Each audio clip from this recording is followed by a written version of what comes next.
everyone. I'm excited to welcome you all to November's Lunch and Learn, Low Impact Development and Nature-Based Solutions. My name is Ashley Bennis, and I am the Clean Coast Texas Coordinator located at Texas A&M Corpus Christi at the Heart Research Institute. To start, as always, we have a few housekeeping items. Please mute your mics while the speaker is speaking.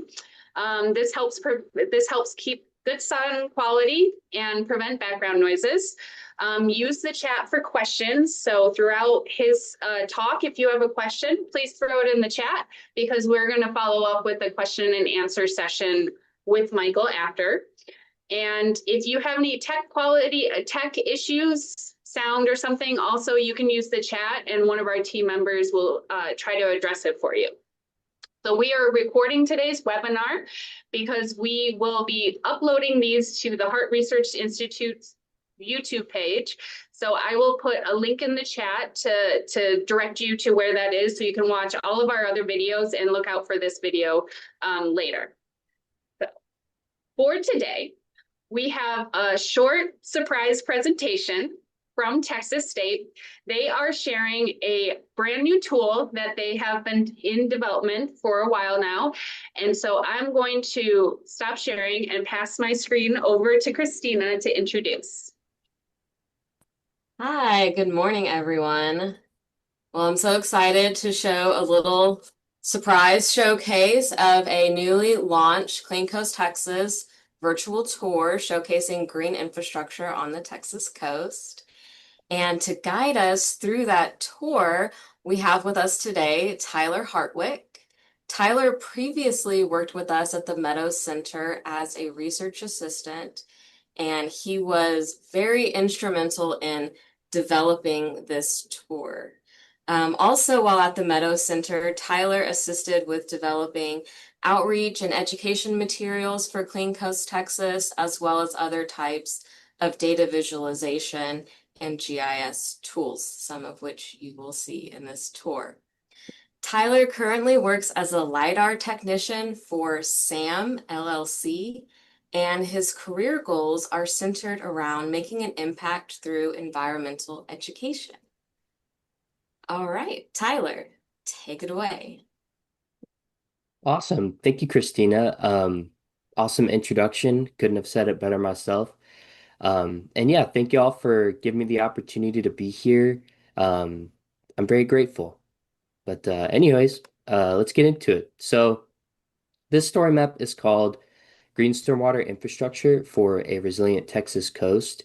And we developed it as both an educational tool and a virtual tour of green stormwater infrastructure projects on the Texas coast. So first, the story map introduces um, it introduces the Texas coast and the problems associated with that can arise due to development, like flooding, stormwater runoff pollution, heat islands, etc.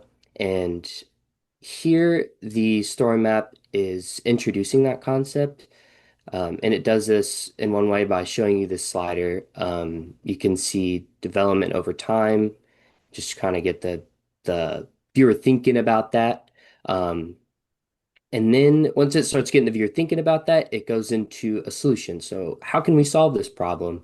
And the problems associated. So uh, and that solution is green stormwater infrastructure. So uh, next we get into the educational part, or it's all kind of educational, but this is uh, yeah, just kind of like the introduction to that. So to introduce green stormwater infrastructure, we first talk about stormwater runoff, the pollution associated with it, and how it enters our water bodies. Next, it gives a solution, so green stormwater infrastructure, and it explains what that is and how it can help.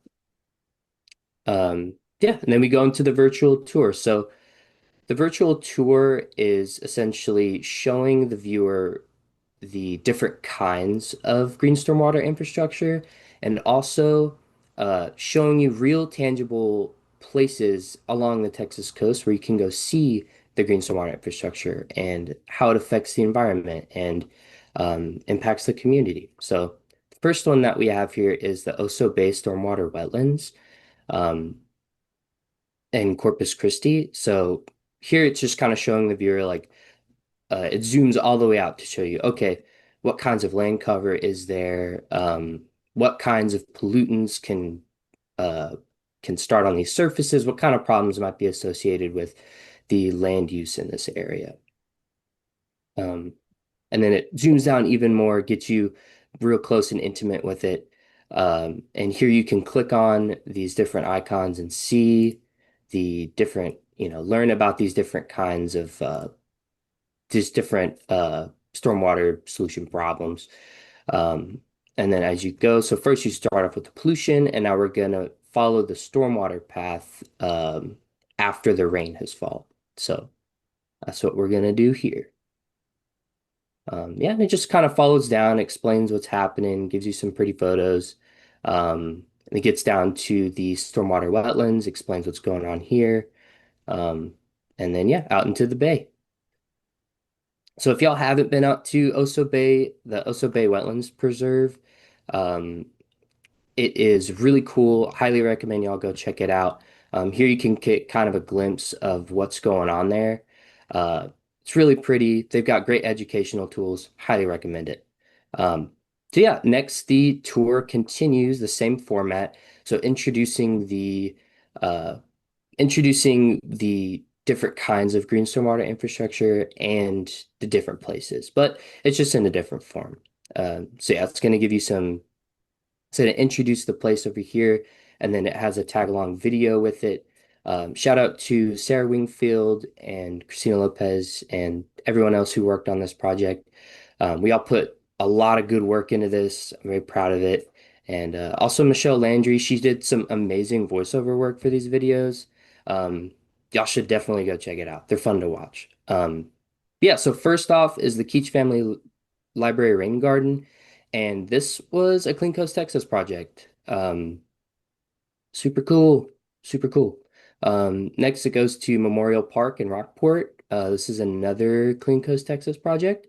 Some permeable pavers.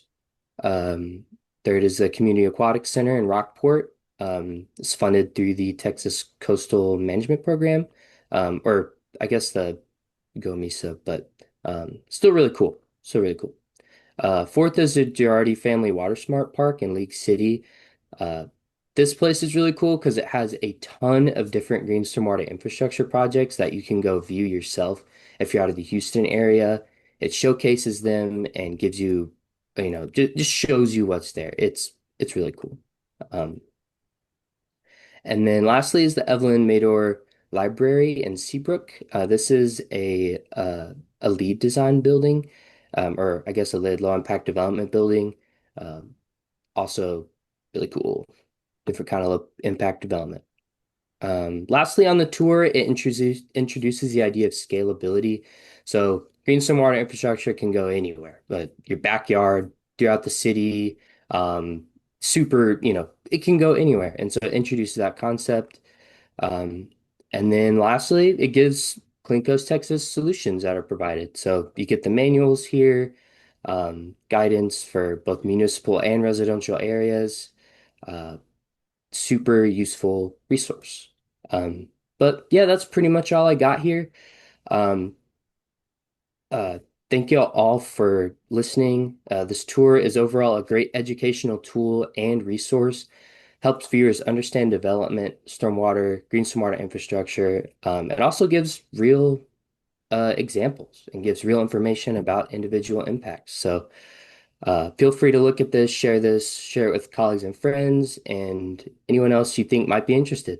Um, and yeah, without further ado, thank you all for listening and sticking around.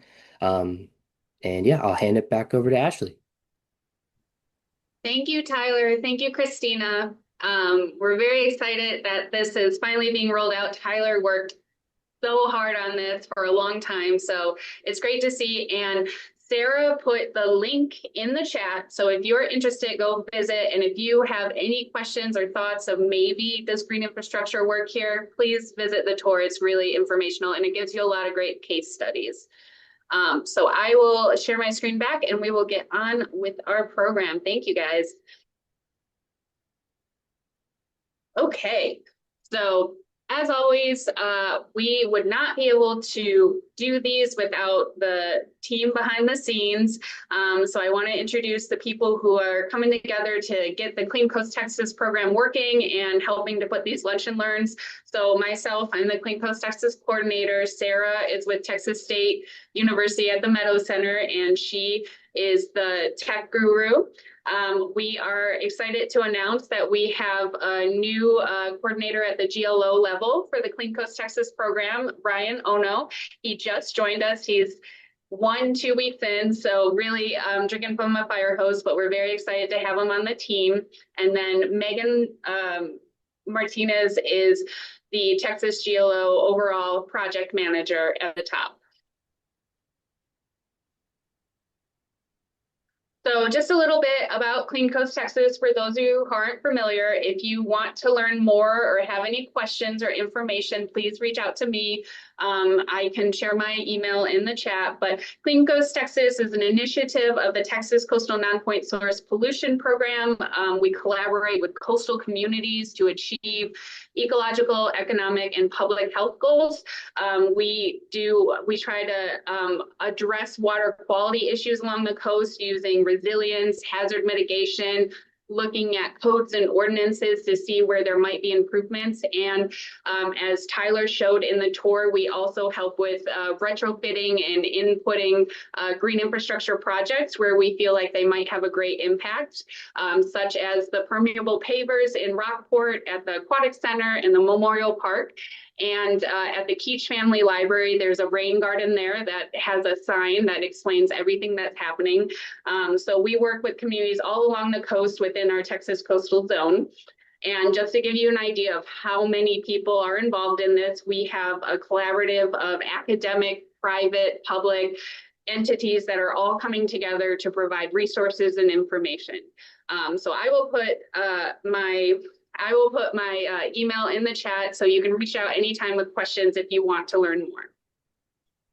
So before I get to our speaker, Sarah and I are going to put up a poll on your screen. There we are. So you should be seeing a poll now. And what this is we want to hear from you. We're thinking ahead to next year about topics and speakers, and we are very curious what people are interested in and what they want to hear. So if you could just take a minute, we'll probably put this up for just a minute before we get over to Michael, to let us know what you're interested in hearing and what you want to see for next year. And there is an open spot. If there is not a topic or something that you're seeing that you would like to see, please fill it in the bottom. Thank you, everyone, for your input. And it's okay if you select all of them. They're all important. Thank you, Stephanie.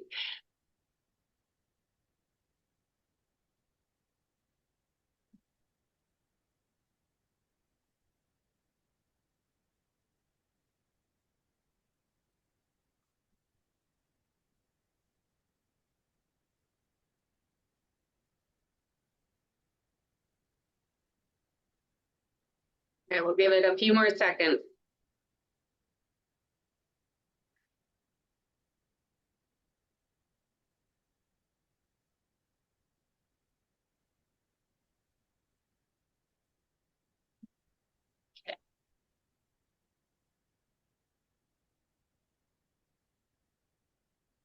Okay. Sarah, if you feel like there was a good amount of response, we can close it out soon. Thank you. Perfect. Thank you, everyone. We really appreciate that. Okay. So moving on to our guest of honor today, Mikel Wilkins. He is a senior engineer at San Antonio River Authority, where he leads a team of engineers, planners, and landscape designers in the development of nature-based solution master plans for major watersheds of the San Antonio River Basin. So Mr. Wilkins is a professional environmental engineer with 30 years of experience focusing on planning and designing of nature-based solutions, parks, and trails throughout the United States. He has also worked with an adjunct professor at Southern Methodist University within the Masters of Sustainable Design program, teaching sustainability frameworks, including sites and Envision, since 2018. So we're very excited to have him come talk about some of the projects and stuff he's been working on. And Michael, I'm going to stop sharing my screen and give it to you. Wonderful. Thanks so much, Ashley. I appreciate it. I think All we're right. all set here. Cool. Yep, looks Wonderful. great. Thank Well, you. Thank you so much for inviting me to present to this group. I'm sure some of you I've met before, and you've probably heard about some of the efforts we have going on at the River Authority. But I do see a lot of new names and new faces in the chat. And I do see you, Troy Dorman, in the chat, and I appreciate you making the connection with this team for me to be able to present today. So just to level set, for those of you who are not familiar with the River Authority, we are essentially committed to a safe, clean, and enjoyable creeks and rivers within the San Antonio River Basin. Our jurisdiction covers 4 counties, Bexar County, Wilson County, Karnes County, and Goliad. So not quite to the coast, but very close to it. So I'm very, very excited to present to this group because our efforts, what drives me is to, one, address our water quality issues within our jurisdiction, but that has an immediate consequence to ideally improving coastal water quality conditions as well. So happy to share about some of our efforts today. And also wanted to point out kudos to Tyler and your team. The web map that you just showed was really, really cool, and I'm looking forward to digging into that. So great job to you all. All right, so just to get us going here, I'm not going to get very technical about specific elements of nature-based solutions. I'm going to be talking more at a level of our programs and initiatives, but to kind of frame up what we define nature-based solutions as, we kind of look at it as a full umbrella concept. So it includes a lot of the terminology I'm sure you've all heard, like green infrastructure, green stormwater infrastructure, low impact development.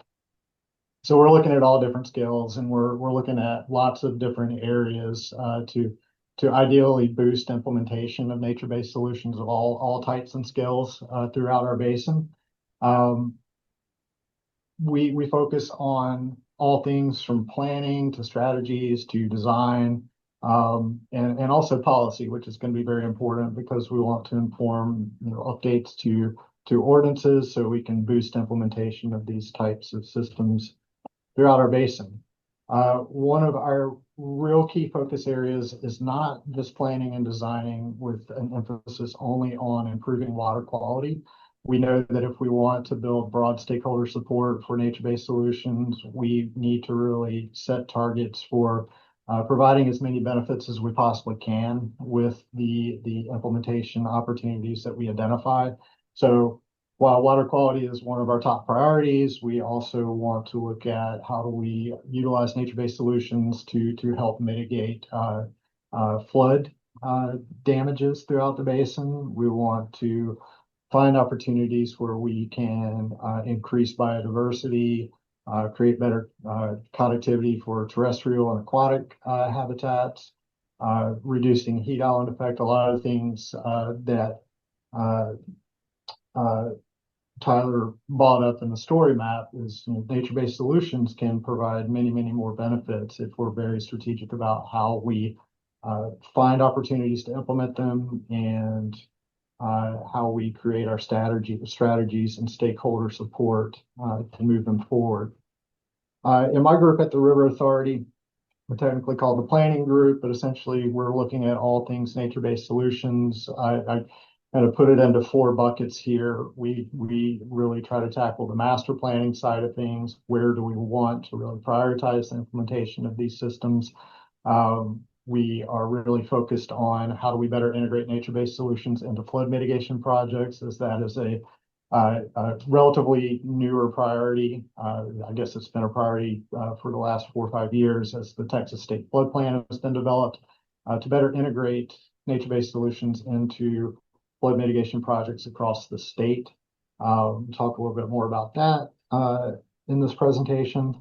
Another area that we're strongly focused on is supporting community planning efforts throughout our basin. So when we think of things like comprehensive plans, future land use plans, planning for ordinance updates, things like that, we want to make sure that those groups and individuals that are working on those projects are as familiar as they can be with the concept of nature-based solutions, so that we're really talking about opportunities to implement really early on in the game and not how we have done traditionally, where nature-based solutions may be something that's just kind of an add-on to a project, or how sustainability has in the past been just that add-on to the project that tends to be more prone to be cut when budgets start to get tight.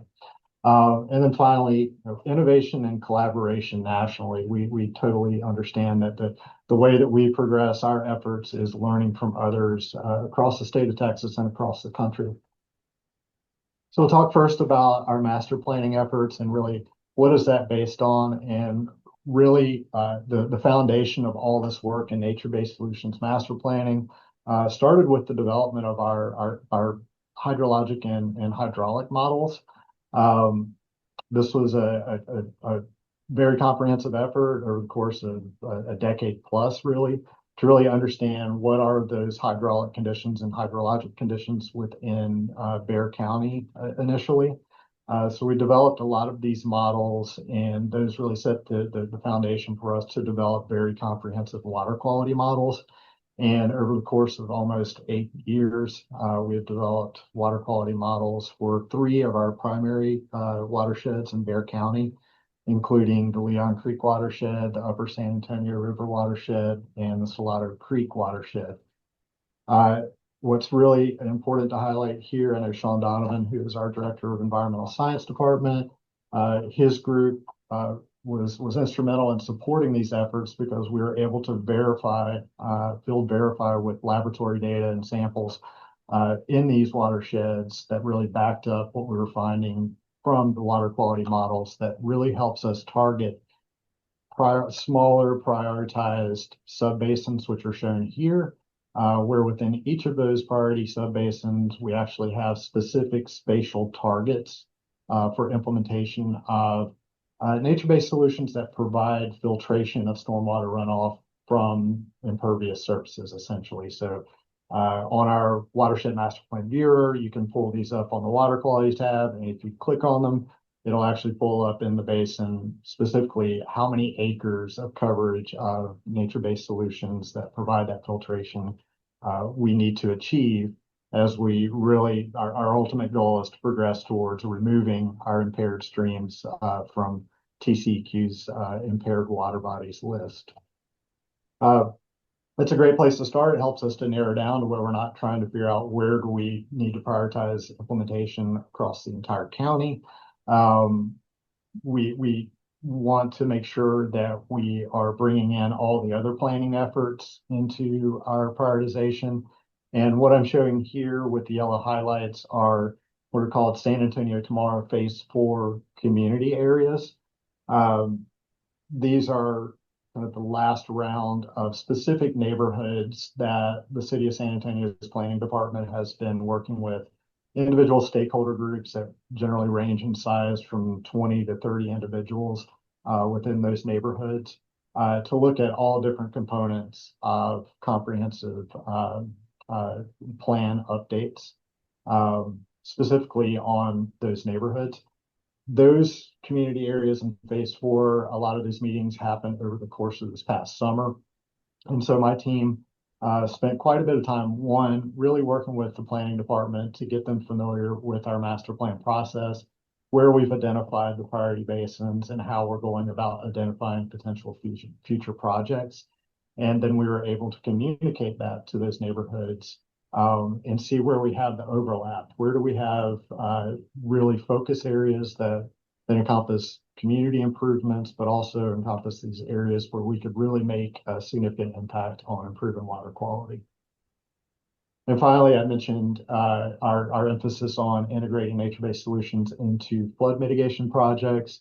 The purple shapes that are highlighted here are 27 of the individual damage centers, which are areas where we have known repetitive flooding damages and flooding impacts across the county that we recently restudied based on Atlas 14 data to determine what the appropriate flood mitigation projects might be. And following the development of what the general flood mitigation project may be, it could be channel modifications, it could be elevating of structures, a myriad of solutions. Our team went in and did a deeper dive to find where are the opportunities to really meaningfully implement and integrate nature-based solutions to complement these proposed flood mitigation projects. And that in turn allows us to develop much more detailed budgets for nature-based solutions, not just the capital budgets to construct them, but also to operate and maintain those into the project lifecycle of these flood mitigation projects. That again helps us ideally, one, update them in the Texas State Flood Plan, but when we're looking at prioritization, there is potential for these projects to score additional points through the rating system that could potentially help them move up the ladder or move up the priority list to receive funding through the program. To give you an idea of just how many sites we've identified at this point through our master planning process, that's kind of backed up by the water quality modeling. Keep in mind that we were only really looking at opportunity areas within publicly owned properties. So in general, these are just focused on areas like parks and school campuses, greenways, SARA properties, etc. But also it does contain a few private areas where we do have a lot of large drainage systems that are actually owned by HOAs in some of the residential neighborhoods. So on the private side of land ownership, those are the only areas that we actually looked at as potential implementation sites. But our team, just in these three basins alone, I know it's showing Cibolo and Medina on this chart as well. Those are future water quality models that we're in the process of planning for in the not too distant future, but they'll be added to this as well. But our initial run, we've identified over 540 potential sites for pretty large scale nature-based solutions implementations. Our team, obviously, we can't tackle all 540 at the same time, so we had to develop our own prioritization system that we essentially based on our knowledge of systems like Envision, sustainable sites, where it really gives us a framework to look at these potential sites to really understand what is the overall opportunity that's connected to the nature-based solution strategy. So do we have recreational opportunities? Do we have community uplift opportunities, public safety, et cetera? The list is very long if you're familiar with sustainability rating systems.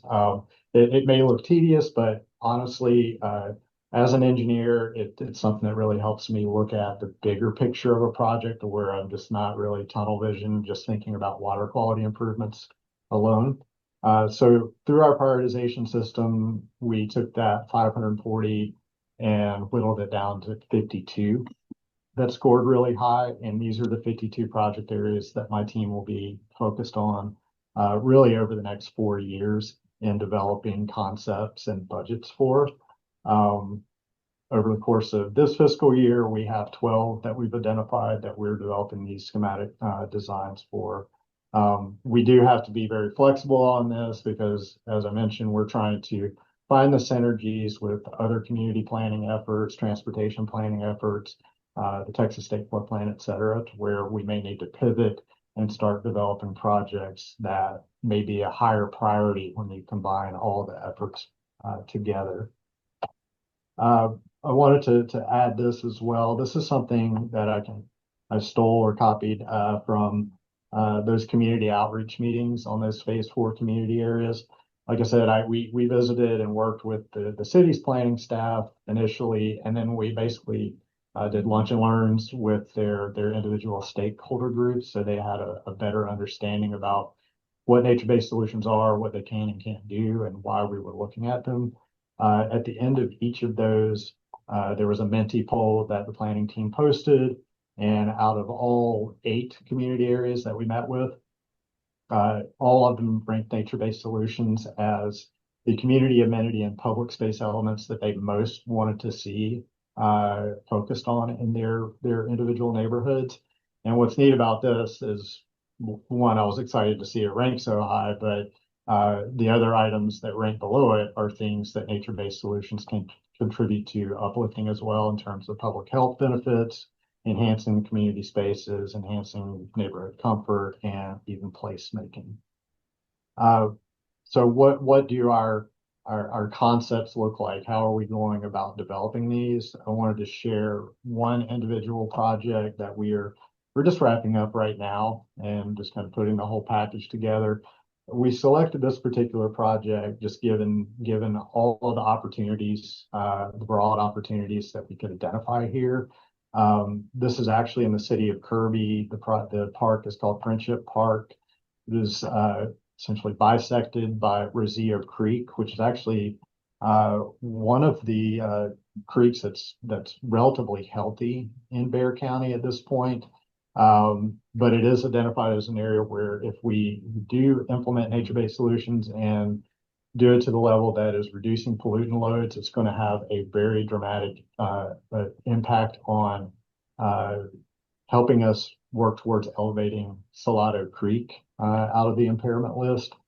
So we started with this one, and you can see on the left just kind of a high-level schematic of the creek running north to south through the park, and the photos on the right are showing just some of the existing conditions. On the top of the screen, this is showing essentially the downstream end of Rosillo Creek in Friendship Park. And what you can notice here is there's really not an existing natural riparian buffer. The maintenance is really just mowing right up to the creek edge. There are some aquatic barriers here where we have the concrete apron and the culvert. Obviously, that's kind of blocking the flow of that water and impacts aquatic connectivity. We looked at this as an opportunity to really explore how do we create a strategy for implementing a riparian buffer reestablishment and a better connection, reconnection of the stream to its natural floodplain. So we explored that. We are exploring the potential for even implementing a constructed wetland, given that we have a very significant drainage area to this point in Rosillo Creek.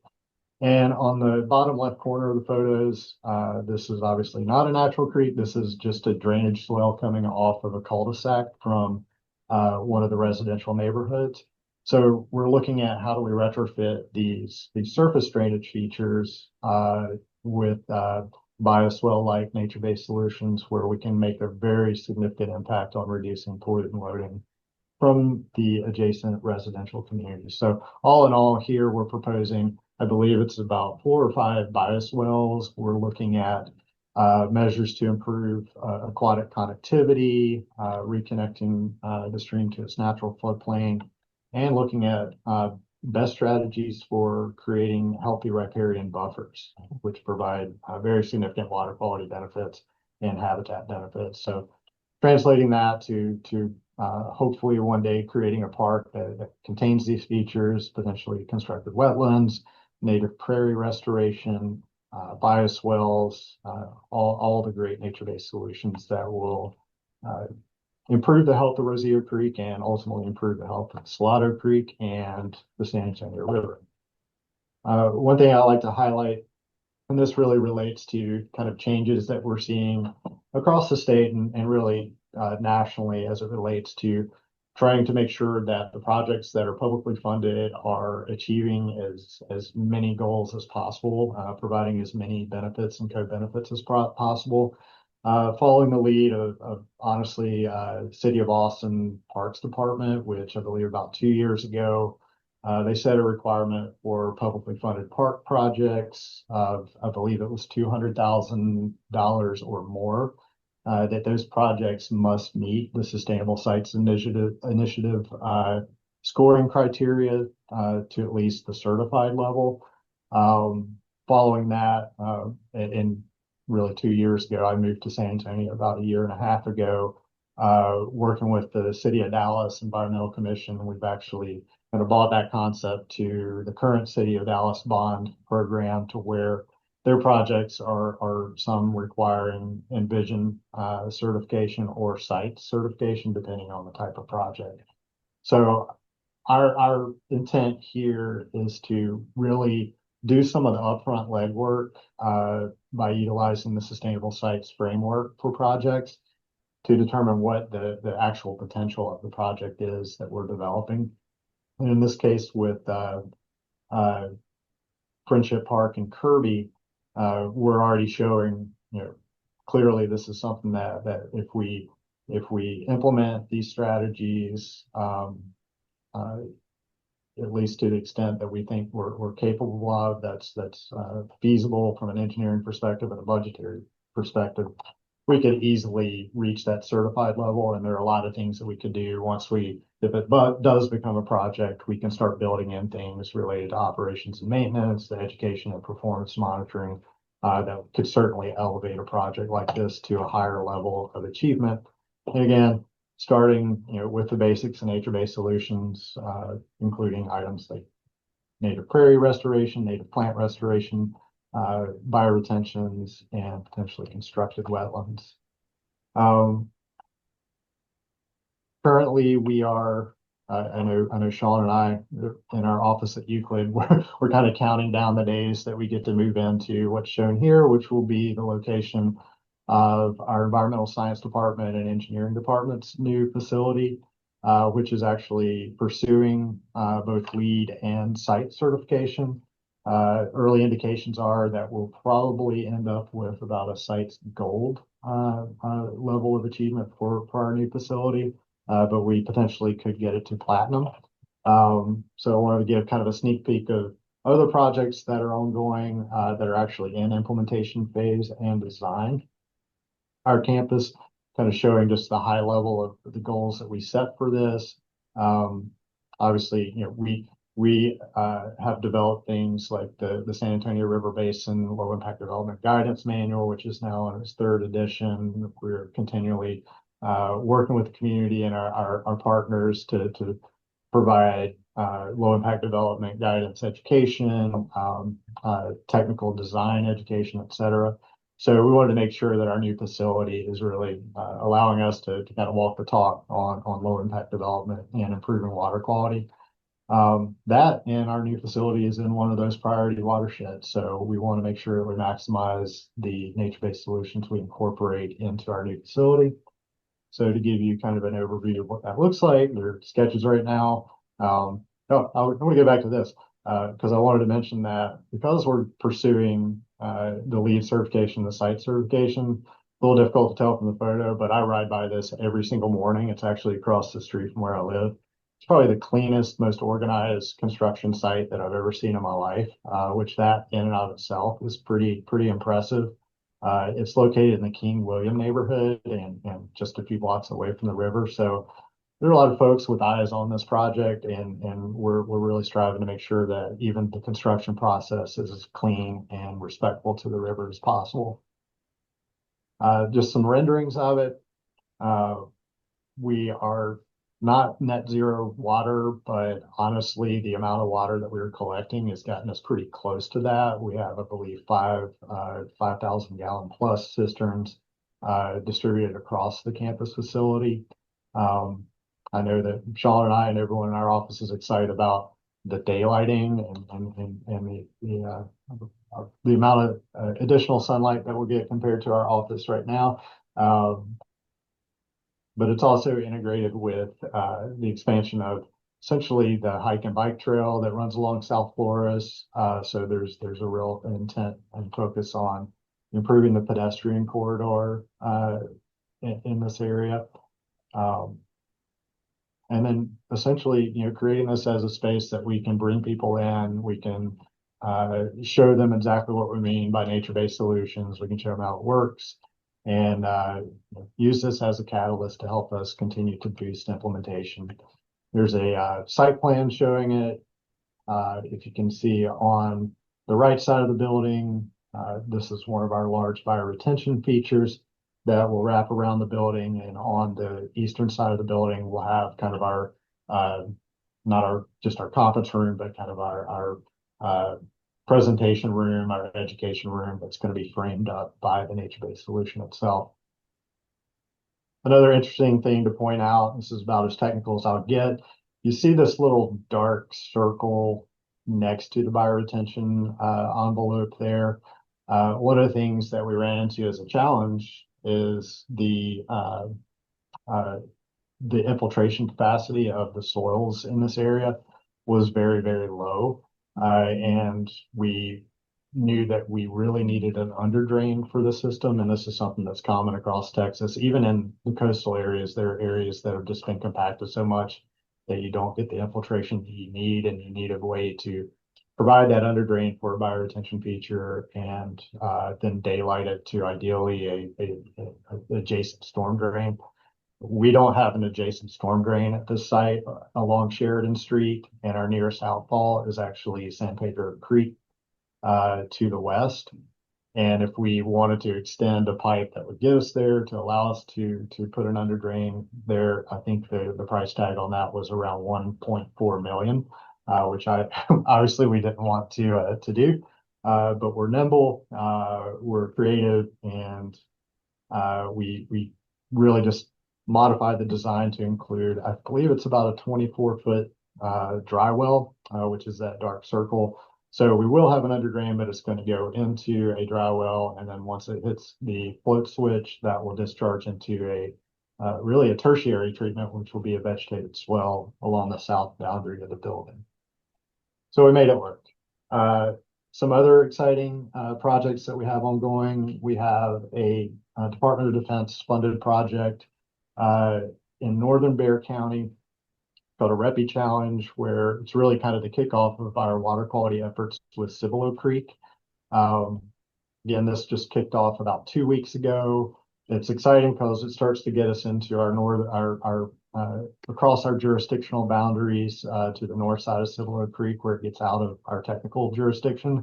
But we'll be collaborating with City of Valverde, City of Bernie, our friends with Greater Edwards Aquifer Authority, and all those partners in the recharge zone. So this is going to be an interesting project where we're really looking at nature-based solutions at a larger scale for their capacity to provide flood mitigation benefits. So we're looking at not just water quality, we're going to be looking at if we implement nature-based solutions at scale, and this could be things like large conservation easements, preservation sites, updates to ordinances in these communities, we are going to be able to review and analyze different scenarios of implementation strategies and see really at a volumetric level, what could that potential benefit be in terms of reducing potential flood risk within this upper Cibolo Creek watershed. Another project recently kicked off, so I don't have a lot of details to share at this point in terms of renderings and cool design pictures of it, is the Woodlawn Lake Park Outdoor Recreation Legacy Partnership grant funded project. This was a grant through Texas Parks and Wildlife, actually, and through National Park Service, that the city was awarded $3.2 million to make general improvements to Woodlawn Lake Park, which is one of the most heavily utilized parks in the city of San Antonio.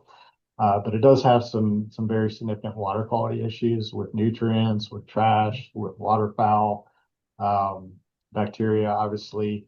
And so we provided support in terms of in-kind services to the city of San Antonio Parks Department as part of their grant application. And through that, we are actually going to develop construction documents in-house at the River Authority. Right now, we are kicking off design of 2 bioretention systems, one on the south side of the lake and one on the north side of the lake, which is really just areas where we have runoff directly from the street. If you look on the photo on the right, it's just one of your typical trapezoidal channels. It's capturing about 16, 17 acres of runoff from the residential area. We're going to look at what are our best opportunities to retrofit this trapezoidal channel to make it act more like a natural channel. So we'll be looking at opportunities to reestablish healthy riparian vegetation, providing kind of almost like a biofiltration pilot channel that will allow us to retain some of that water so that we're not just running it directly into the lake, that we're holding some back that will help us establish a more healthy riparian plant community. But even just as important from a trash management perspective, we've got an opportunity to create a very large forebay with the challenge of how do we create a forebay that's aesthetically pleasing and it integrates well with the recreational use across the park. In the center, this is one of the larger channels coming in from the south west side of the creek, where there were some initiatives in the past really to establish native plants. And those native plants have just kind of gotten a little bit out of control. It's kind of causing some issues with the flood conveyance or the flow conveyance capacity of the channel. We've got some erosion issues that we're going to try and tackle. Here, we're going to look at natural stream stabilization techniques, things like live core logs, live staking, potentially even live crib walls. So that'll be kind of a neat design that we're going to be working through over the next few months. And then on the left, this is another eroding swell that's capturing a lot of drainage coming directly off the residential neighborhood and streets that will be doing a fairly large inline bioretention system there.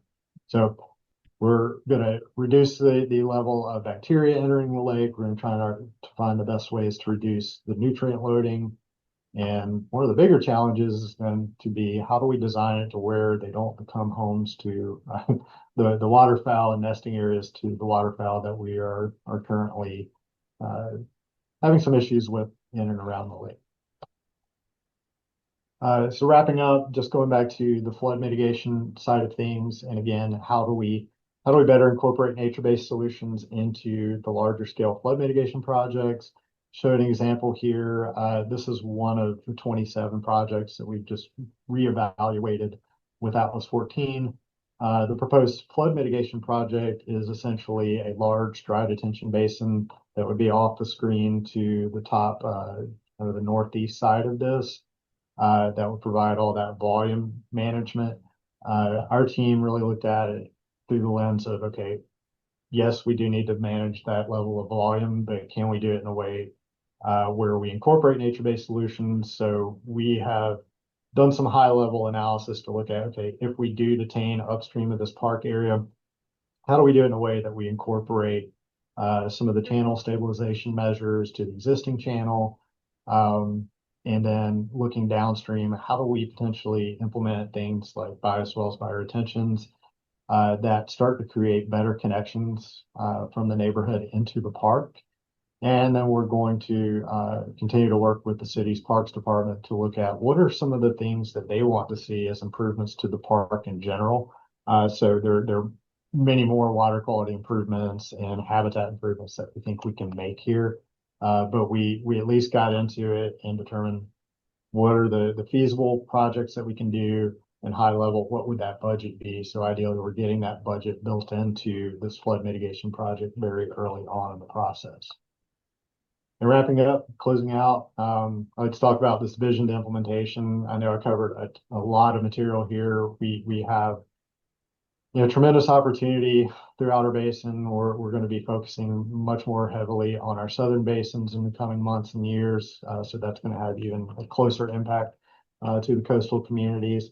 But really, how do we take all of these ideas and this vision and get to implementation? We have to have the inspiration to do it.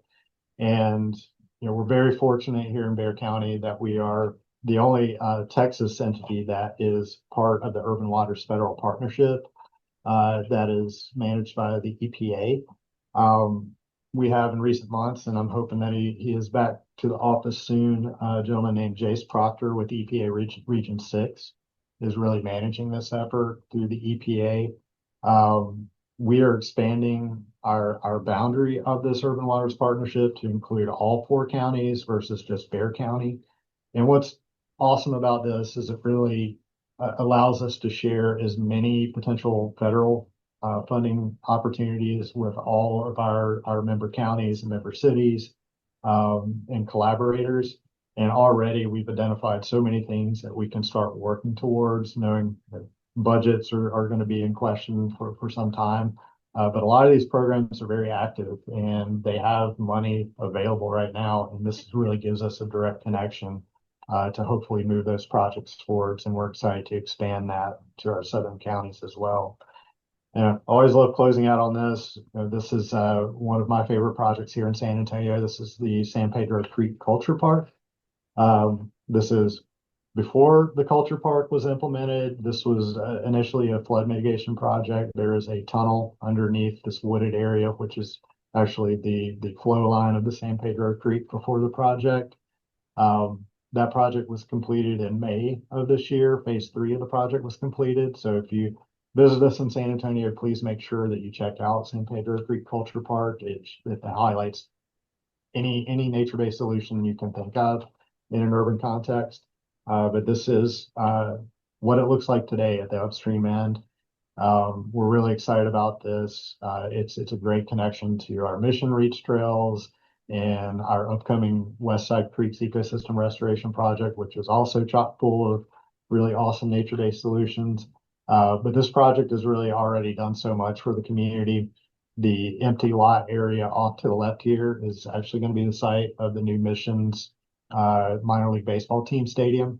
And we're already having really nice conversations with that group and talking about how do we, make a better connection of the ballpark to the culture park itself and make sure that we're incorporating nature-based solutions into that project as well. With that, I think I went a little long, but I think I've saved enough time for Q&A, and I'll open us up for that. Thank you, Michael. That was amazing, that last project you just shared, but it was all great. Thank you so much. We do have just a few minutes for Q&A, and if it doesn't distract us too much, I think maybe we were going to put up the poll again, just for anyone who didn't get a chance to fill out, or maybe you got cut off. So we'll have that up, but we have a couple of questions, and a reminder, if you have a question, throw it into the chat, or if you want to ask it directly of Michael, you can come off mute and do that as well.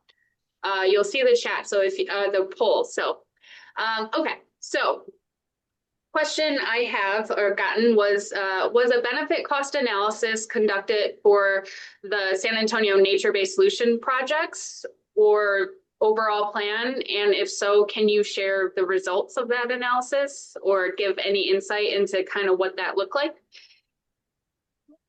Yeah, so related to the flood mitigation projects, there are cost benefit analysis that were tied to that.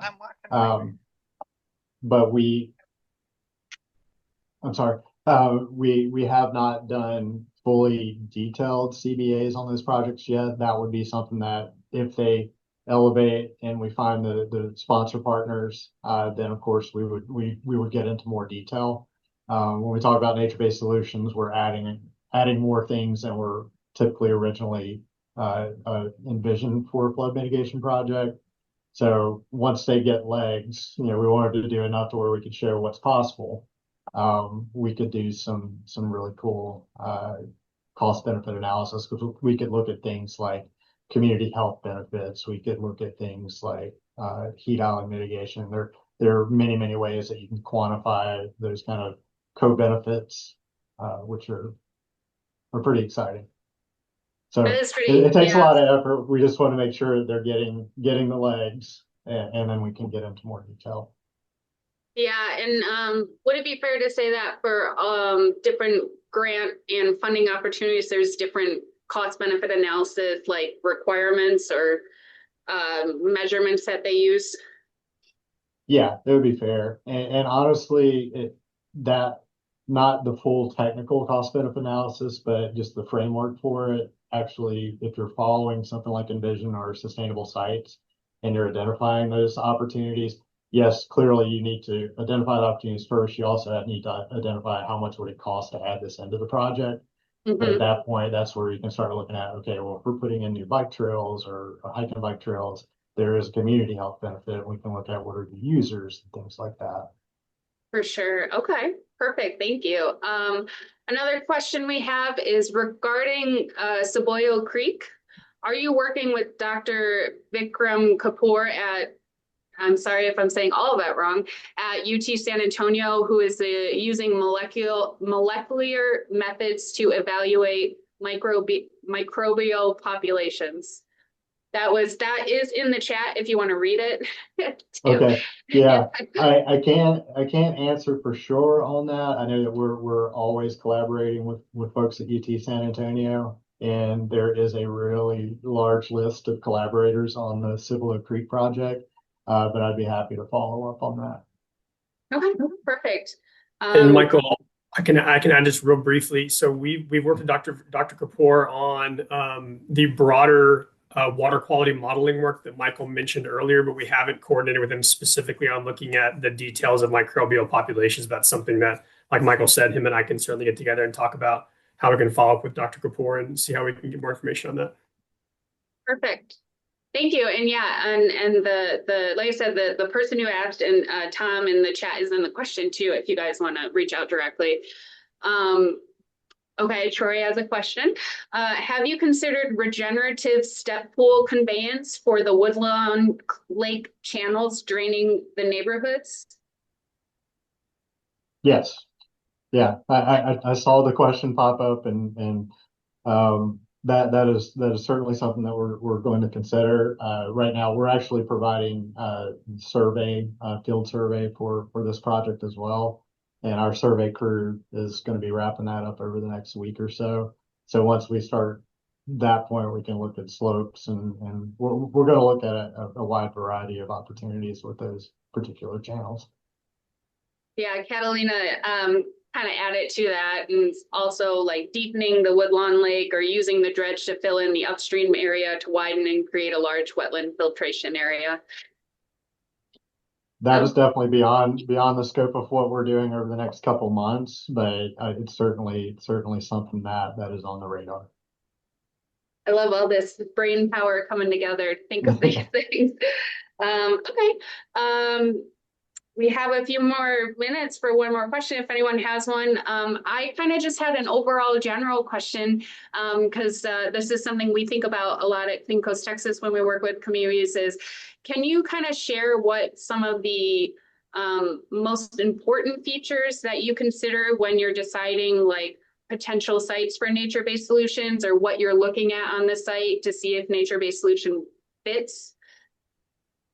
Yeah, 100%. I mean, number one, we try and focus on publicly owned land, just so we don't have to, worry about the timeline associated with something if it's on a private property. That doesn't, preclude private properties for being opportunity areas. But the other part is, what is the capacity from an engineering standpoint of a specific location to capture stormwater runoff from a pollution source? So, how do we maximize getting stormwater from impervious surfaces into an area, and do we have enough room to do it at scale where it's going to be substantial? And that includes things underground too, is you have to understand what are the below grade constraints, and that's something that always will get you. It's what's underground you don't expect. So yeah, we really, when I look at it, I've been doing it so long, I can actually look at aerials and I can kind of see where I want to start looking at first, but that's really it. It's like we don't want to put a huge stormwater park out in an area where we're not able to intercept the polluted stormwater runoff in the first place. Obviously. Right. Or maybe the water is not even draining that way or something. That's, certainly where is the water going and draining? Okay, well, we're at about noon, so I can let everyone go. Thank you so much for the questions. Thank you so much, everyone, for attending and filling out our poll. Thank you, Michael, for joining us. That was super fascinating and really interesting. Would you mind throwing your contact in the chat just in case anyone wants to reach out to follow up? Sure, of And course. then thank you, Christina and Tyler, again for sharing on the tour. Please visit that. And again, reach out to me anytime if you have any questions or want to learn more. Thanks, everyone. Thanks so much. Appreciate you having me. Bye.